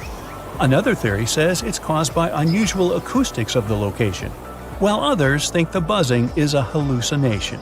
Some can hear it because everybody talks about something, and our minds create an illusion of the sound that doesn't really exist. The sound isn't the same for everyone either. For some, it's a low hum. For others, it's more of a buzzing sound. But this is not the only place where you can hear the strange noises. It's called the hum, and people worldwide claim to have heard it. Some dwellers of a small village in Scotland describe it as a low, thick hum, while some residents of Florida heard a similar sound too. It's not exactly known where this phenomenon appeared, but the first time the media started talking about it was in the 1970s in England.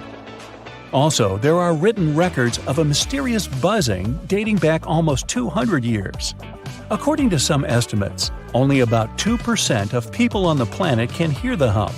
Perhaps their ears pick up some low-frequency waves, or the reason is something else entirely.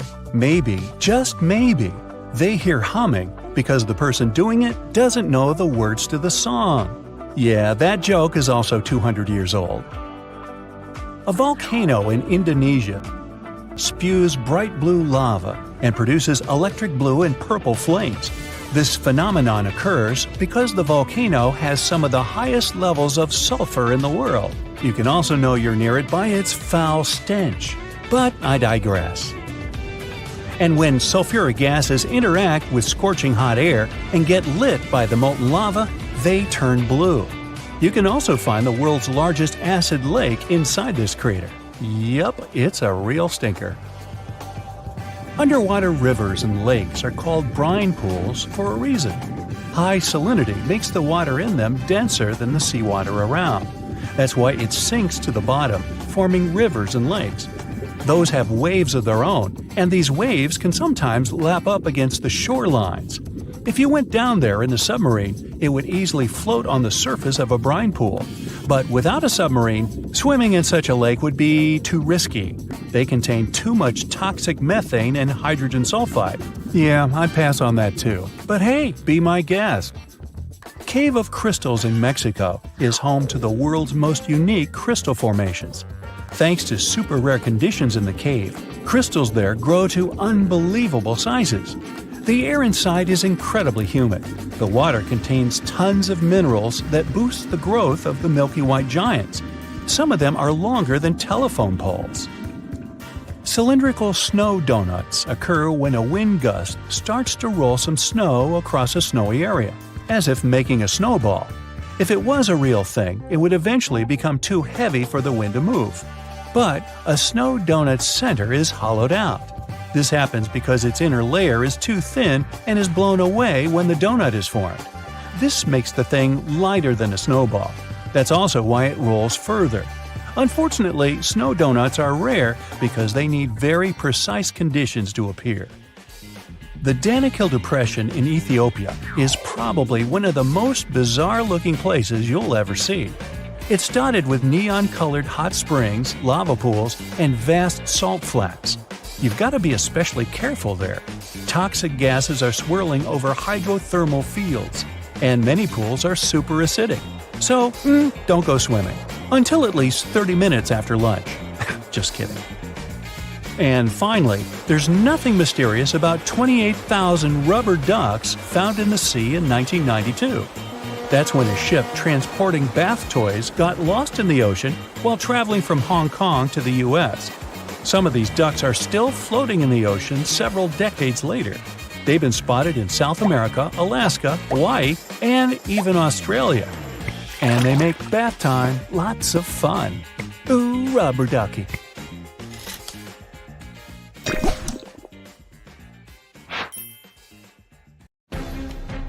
Are you a pro swimmer, brave enough to take a dip in any ocean or sea? Bad news. There are some places you should avoid no matter how well you swim or dive.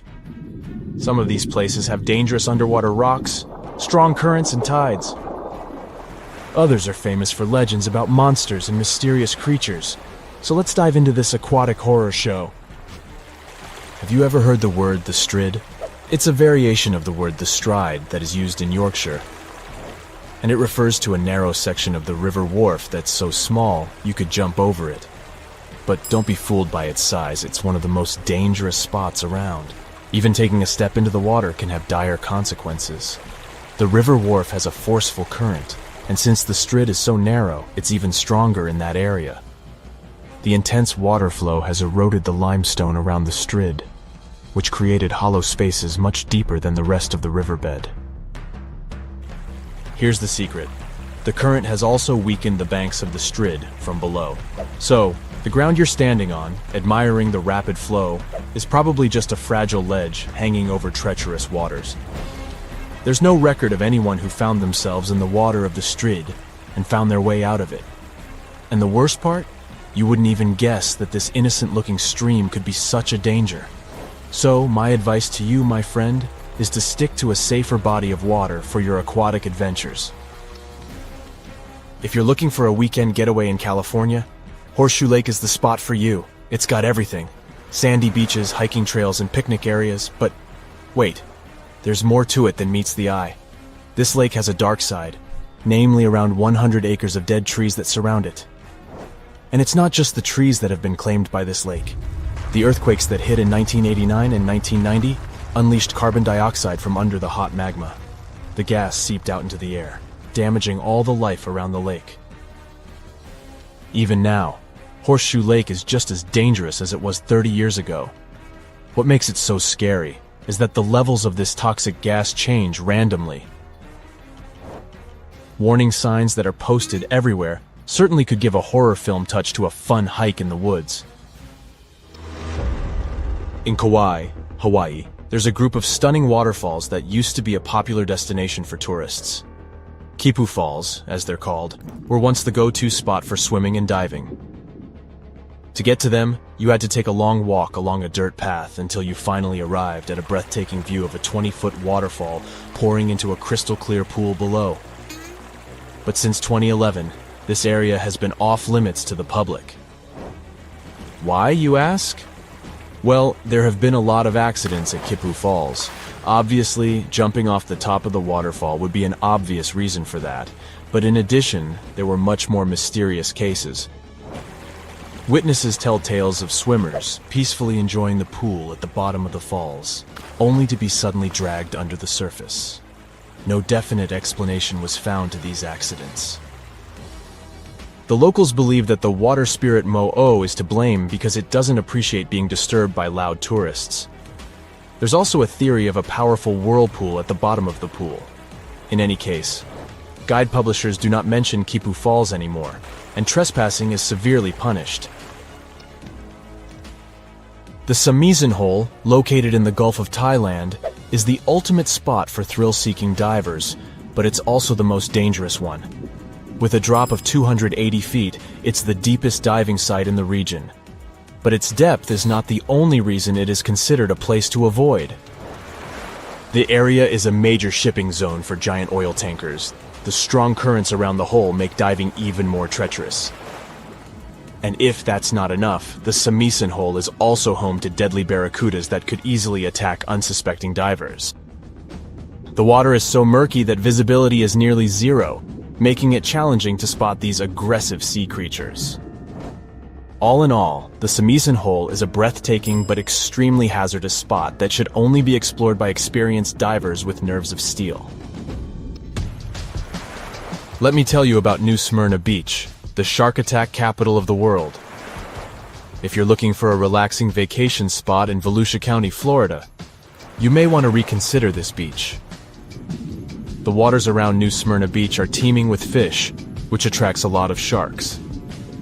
In fact, there have been so many shark attacks reported in this area that it's earned the title of the shark attack capital of the world. Even scientists have warned that if you go for a swim there, you're bound to get up close and personal with at least one of these creatures. We are talking about a distance of 10 feet, and in many cases you wouldn't even notice it. To make matters worse, the bull shark, one of the most dangerous and aggressive types of sharks, has been spotted in these waters. Once again, Kauai is on our list. The beach on Nepali coast called Hanakapiai Beach might look like heaven on earth, but don't be fooled. To get there, you have to trek through a super steep, rocky 2-mile trail. There are no lifeguards on this remote beach, so even if you decide to take a dip in the water, you're on your own. The biggest threat to your safety is the incredibly strong rip currents. They are almost always present because there are no reefs to shield the shore. And if someone gets caught in one, there's no safe place to swim to for miles. The nearest safe beach is 6 miles away. Trust me, this beach doesn't have the best track record in terms of safety, so it's highly advised that you stay out of the water if you end up at this beach. Let me tell you about a place that looks like it's straight out of a horror movie. We're talking about Berkeley Pit, which is an artificial lake situated in Butte, Montana. The first thing you'll notice about this place is that it has an eerie blood-red color that can only be described as unsettling. You might be tempted to take a dip, but that would be a grave mistake. Don't even touch it. The water is extremely dangerous due to the heavy metals present in it, such as cadmium, arsenic, zinc, lead, and copper. They come from the rocks that surround the lake and make the water super acidic. In fact, this place used to be an open-pit copper mine, hence its color. So if you want my advice, avoid this place like the plague. There are 3 lakes in Africa that maybe are the most dangerous places of all that I have mentioned so far. They're all located in Africa. Lake Monoun and Lake Nyos in Cameroon and Lake Kivu in Rwanda are all like ticking timers ready to go off. They were formed over underground pools of molten rock, and sometimes this molten rock releases toxic gases like methane and carbon dioxide right into the water. When this happens, the gases can build up until they suddenly burst out of the water, creating massive waves that can wipe out everything in their path. This type of outburst is called a limnic eruption, and it can release a cloud of poisonous gas that can be harmful to everything in the vicinity. The most terrifying part? These explosions can happen at any moment with no warning. So if you ever find yourself near one of these lakes, you'd better be on high alert, because you never know when the next accident might happen. Maybe you know other places you wouldn't recommend for a fun swim? Share your anti-recommendations in the comments below. This is John. John seems to attract all kinds of bad weather and natural disasters wherever he goes. See for yourself. One day, John notices his dog is restless. The pooch keeps scratching the entrance door and wandering around the house. He even tries to hide in the corner, howling and barking. When some mugs start to clink in your cupboard, John realizes what it means. The noise is produced by foreshocks, mini earthquakes leading up to the main event. Earthquakes often happen in clusters. After a few weak quakes, a much bigger one is likely to be on the way. Sometime before the disaster strikes, people might notice bizarre blue lights. Some of them seem to be coming out of the ground. Others are hovering in the air. These are earthquake lights. They may appear days or mere seconds before the ground starts shaking. Now, John is walking along the ocean shore. Suddenly, he sees the water retreat from the beach. Really fast. Uh-oh. John, run away as quickly as you can and find some high ground. A tsunami is coming. And your life might depend on how fast you react. If John spots a bizarre and unexpected rise in sea level, it can be another sign of an approaching tsunami. This happens in 40% of cases. The incoming water is the first tsunami wave. The second one, way larger, will come in about 10 minutes. John can also notice seawater bubbling, swirling, and creating bizarre patterns. It's another sure sign a tsunami is near. John feels there's something strange about the sun. Through his special super dark sunglasses, he sees that there's some uneven flares around the star's contour. If these bizarre rays are accompanied by auroras all over the world, they're a sign of a solar storm. Such storms are usually caused by disturbances in the sun's magnetic field. In this case, the bursts of gas and radiation on the surface of the sun get so massive and powerful that they can even reach our planet. Luckily, solar storms aren't really dangerous for people, but they can mess with electricity and even cause blackouts. The sky over John's head is darkening and turning ominously green. Something hits him on the forehead. Ouch! He picks up the offending object. It's a hailstone, but it's not that cold outside, and it's not raining. Soon, he hears some noise. It's approaching rapidly and turns into a loud roar. It sounds as if a freight train is moving towards him, but it's not a train. It's a tornado. The funnel isn't visible behind a cloud of debris, but John can't mistake this rotating column of air for anything else. Are you on the road, John? Then get as far away from your car as you can. Fast! Find a ditch, lie down in it, and cover your head. Oh, you're inside? Then get away from the windows and hide underground if possible. And please, John, be very careful if you spot some conically shaped clouds. Those mean severe storms. And if you notice that such a cloud starts spinning around, immediately search for shelter. The cloud is transitioning into a tornado right in front of your eyes. On the bright side, John should only worry about warm conical clouds. Cold ones are totally harmless. The only problem is to figure out the temperature of the cloud he sees. Duh! Ah, look, John just spotted some weirdly shaped trees. They look like the letter J and grow on a slope. It means the ground under John's feet is likely to be unstable. If he keeps wandering around, it can cause a bad landslide. Square waves appear when two different wave patterns crash into each other. This phenomenon does look kinda awesome. No, don't go into the water, John. Keep watching it from the shore. Cross currents in that spot can easily pull even a skilled swimmer under the surface. John keeps walking along the shore. At one point, he sees wild, choppy waves carrying ocean debris and seaweed. This time, he stays out of the water. He knows it can be a sign of a strong rip current.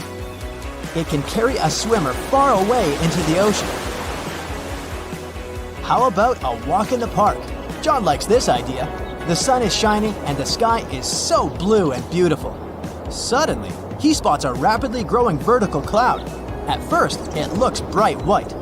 But as it approaches, alarmingly fast, it becomes dense and inky.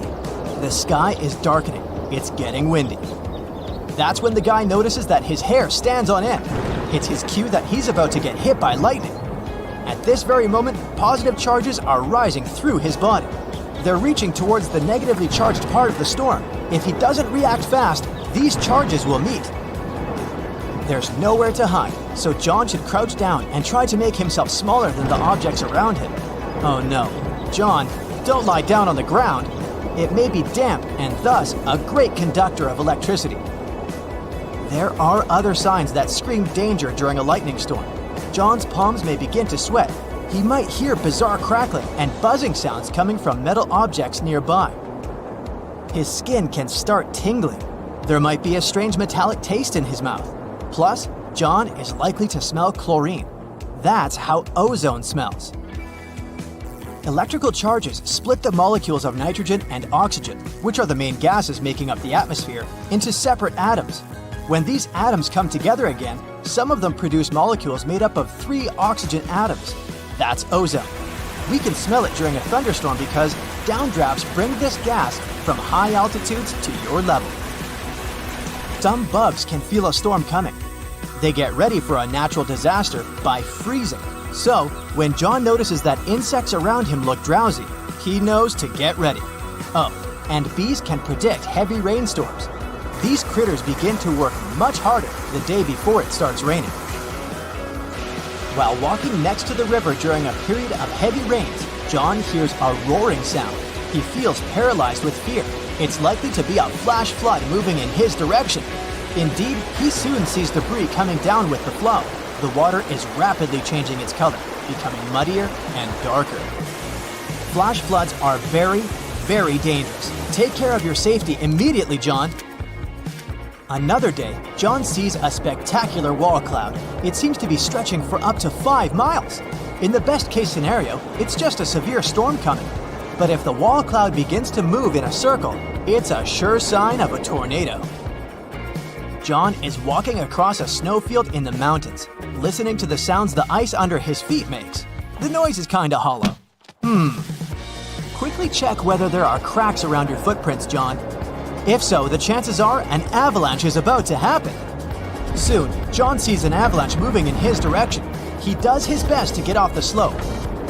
In most cases, he could probably outrun it by heading downhill and then veering sideways, but not this time. He realizes he doesn't have enough time and heads for the nearest tree. If John keeps holding on to it really tightly, the avalanche might not pull him along. But if this doesn't work, he should try to swim up to the snow's surface while the avalanche is still moving. On a pretty nice summer evening, John notices leaves with soft stems droop all of a sudden. It might be because of an upcoming storm. Right before extreme weather arrives, the air usually becomes more humid. Leaves also get damp and heavy, and the wind easily flips them over. John lives in a pretty old house and is used to having cracks in the interior walls, but one day, he notices that some of them have widened. And look, there are a few new ones. It's an alarm bell. He lives in an area with loads of limestone, so new cracks can mean a sinkhole is about to open next to his house. John is hurrying home, trying not to waste time admiring shelf clouds. They look like something from a sci-fi movie. They form when warm and moist air gets caught in a thunderstorm updraft, and these ominous clouds most often mean a storm is coming. Something interesting has recently happened in South Dakota. It was all over the internet, so perhaps you already know about it. In July of 2022, the sky in this state suddenly turned green. So, what happened there? Was it caused by a human or by nature? Let's find out. Tuesday, July 5th, 2022.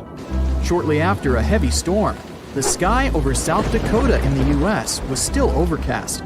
Locals finally went outside and saw that the sky had an intense dark green hue, and they'd never seen anything like that before. People said that it looked like something straight up from science fiction, or even a horror movie. Unsurprisingly, South Dakotans immediately started spreading the news all over social media. People shared their beautiful, yet very eerie pictures on Twitter. They showed the sky over the city of Sioux Falls and a few other towns. Even though it may look like something supernatural, in reality, this is not a terrifying phenomenon at all. It's a simple play of the light and the atmosphere. Something like this happens quite rarely, and usually means that really bad weather is approaching. And that's also true to what happened in South Dakota. Just before people started sharing photos, a thunderstorm swept through the town of Sioux Falls. This was confirmed by the U.S. Weather Service. This hurricane was terrible. The wind speed was about 100 miles per hour. According to the Beaufort scale on wind speeds, this is the fastest and most destructive storm. There are only 12 numbers on this scale, and the maximum wind strength starts at 73 miles per hour. But why isn't this all over the news then? Well, because it's kind of a usual thing for the residents. Thunderstorms occur very often in the United States, especially in the warmer months. And 1 out of 10 such thunderstorms can become something serious, like a tornado. This one wasn't an exception. It was the so-called derecho storm. Derecho is very widespread and long-lived. It's actually a combination of a fast-moving group of severe thunderstorms and downpours. People often say that a derecho is as strong as a tornado. Still, there's a difference between them.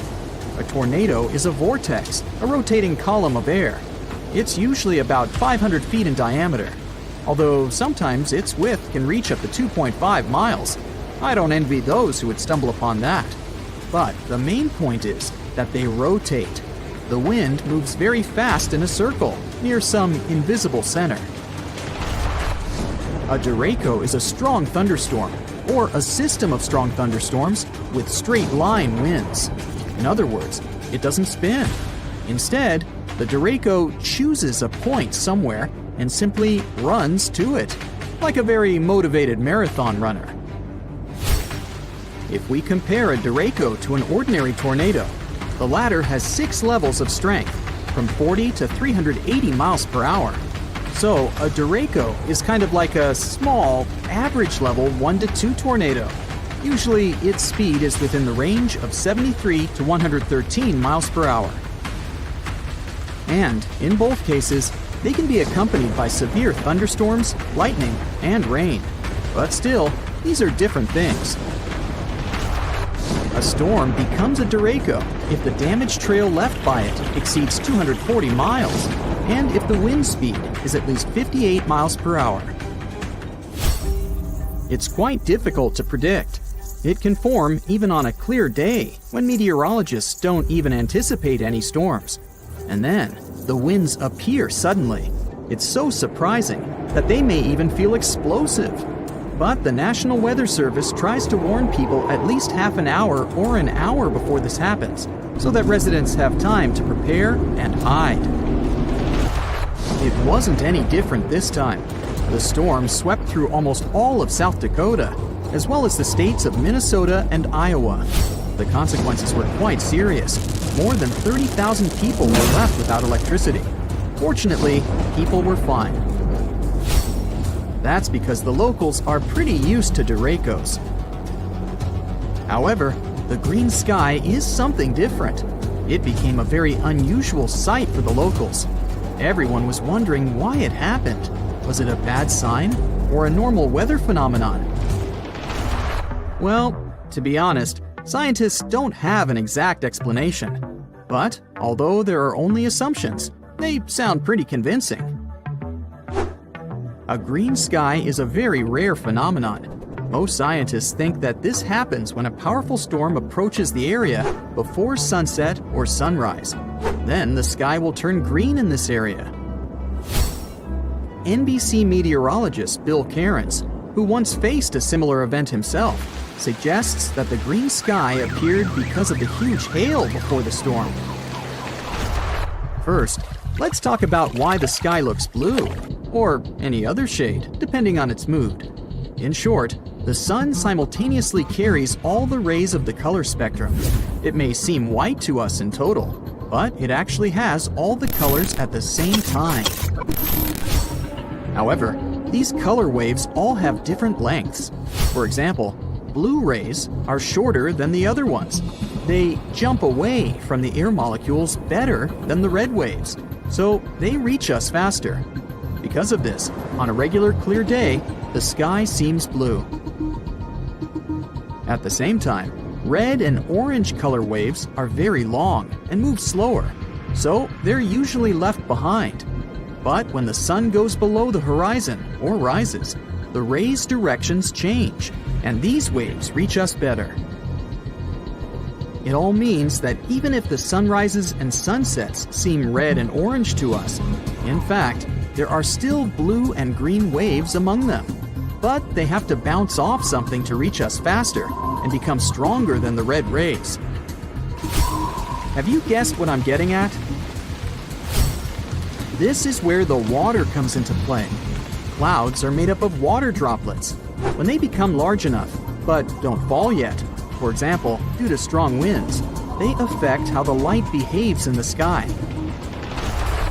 Large, heavy storms mostly consist of water and hail, and water reflects blue and green rays best of all. That's exactly the reason why the water in rivers and lakes seems bluish-green to us, although in reality, it's transparent. And yeah, algae matter too. So, there are a couple of key factors why the sky may turn green. First off, the sun should be at the horizon level. Another factor is that while the storm clouds are approaching, they shouldn't cover the sky completely. There still must be a little room for the sun rays. Then, barely noticeable blue rays jump up to storm clouds. They're repelled by water droplets and hail. Mixing with the red sunset, they turn into a bright green light. And this green light is spreading all over the sky. That's why in most of these cases, when the sky turns green, people can only see it in the evenings. Yeah, it can also happen in the middle of the day. But since the conditions are already quite specific, seeing something like that during the day is even rarer. Still, if you see a green sky, you don't need to panic. It doesn't necessarily mean that a terrible storm is approaching. The chances are high though, but still, it's not a rule. It can be just heavy rain or a heavy hail. In other words, if you see a green sky, then you'd better hide, and hide your car.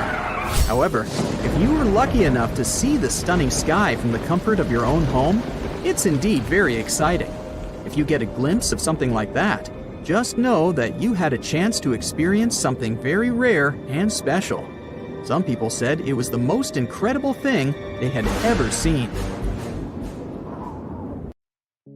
In Russia, on the shores of the Baltic Sea, there's an enigmatic national park. The Dancing Forest is a place that no scientist has managed to explain so far. The pine trees of the forest are all crooked and twisted into loops and spirals. The forest didn't appear until the early 60s, when the pines were planted in order to make the sand dune in that area more stable. One theory is that it's the unstable sand that made the trees twist in such a way. Other theories for the crooked trees are strong winds, or even supernatural powers. Some people say the forest is a place where positive and negative energies meet, twisting the trees. Local legend says that if a person climbs through one of the rings of a tree, it'll add an extra year to this person's life, or they'll be granted a wish. I like that one. Speaking of bizarre trees, and one grows in the region of Piedmont, Italy. There, a cherry tree grows on the top of a mulberry tree. The strange thing is that both trees are perfectly healthy. A continuous storm at Saturn's North Pole has an odd shape, a hexagon. This is probably because of the gradient of the winds. The total length of this cloud pattern is 9,000 miles, which is about 1,200 miles longer than the Earth's diameter. The hexagon has been observed for many years, but it gets even more mysterious because it changes color too. It used to be turquoise, but it has recently shifted to a golden color. The reason for the color change is that the pole gets exposed to sunlight as the seasons change. Now, rain isn't unusual for Oakville, Washington. However, this one still doesn't have any solid scientific explanation. Instead of common raindrops, people watch translucent jelly-like blobs fall from the skies. These blobs covered about 20 square miles. Those who got really close to the rain experienced flu-like symptoms. What were the blobs? Researchers claim that the blobs contain human white blood cells. Later tests showed no presence of nuclei. Some people claim the blobs might have been evaporated jellyfish resulting in rain, or maybe even waste from a commercial plane. Walking rocks, also known as sailing rocks, move across the Death Valley National Park in California without any external intervention, leaving long trails in the dirt and sand along their way. Various time-lapse footages of the moving rocks have been taken. Scientists even installed GPS navigators on some of the rocks, and it showed that the rocks move at a considerable speed. Some researchers believe that the movement is due to thin sheets of ice that form overnight at freezing temperatures in the valley, letting the rocks move until it melts during the day. Or there was a Rolling Stones concert. Nah. The Batagayka crater in Siberia looks like a doorway to the underworld. It's about a half-mile long and over 280 feet deep, but it never stops growing. As it gets deeper, it exposes more underground layers. The layers show what our planet looked like thousands of years ago, as the slumps reveal the used-to-be climates. The crater appeared back in the 60s, and it all started with rapid deforestation. Trees no longer cast shade on the ground, and it got hotter. The permafrost melted, resulting in the crater formation. The throbbing hum in Taos, New Mexico has driven locals wild since the 1990s.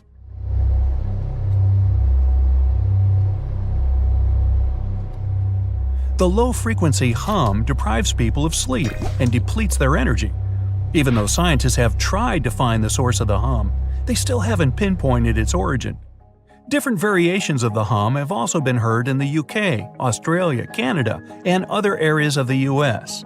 Luckily, only about 2% of the world's population can hear it. The hums have been blamed on mechanical devices, multiple disturbances of auditory systems, and even animals. The West Seattle hum, for example, was blamed on toadfish.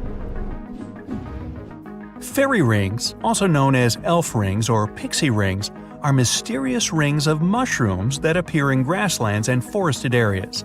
There's a lot of debate about why these fungi form a nearly perfect circle. Some superstitions claim that fairy dances would burn the ground, causing mushrooms to rapidly grow. In Costa Rica, there's an assortment of about 300 spherical stone balls. Locals call them las bolas, which is simply the balls in English. These stones have an almost perfect round shape. Some of them are huge, weighing up to 16 tons each. They're also made of different materials: gabbro, limestone, and sandstone. They're considered to have been put in straight lines in front of the chief's houses, but there's no precise information of their origin. Some myths claim that these stones originated in Atlantis.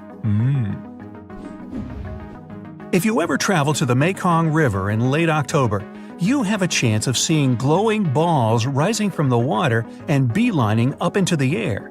Locals call these glowing balls the Naga fireballs. The size of the lights vary. The reddish balls can be as tiny as a spark and as large as a basketball. There can be dozens to thousands of balls a night. Scientists don't have any solid explanation for why it happens, but it could be due to flammable gases released by the marshy environment. Some superstitious locals are sure it's all because of a giant serpent living in the Mekong. Great balls of fire! In Minnesota, on the north shore of Lake Superior, there's a park known for the Devil's Kettle.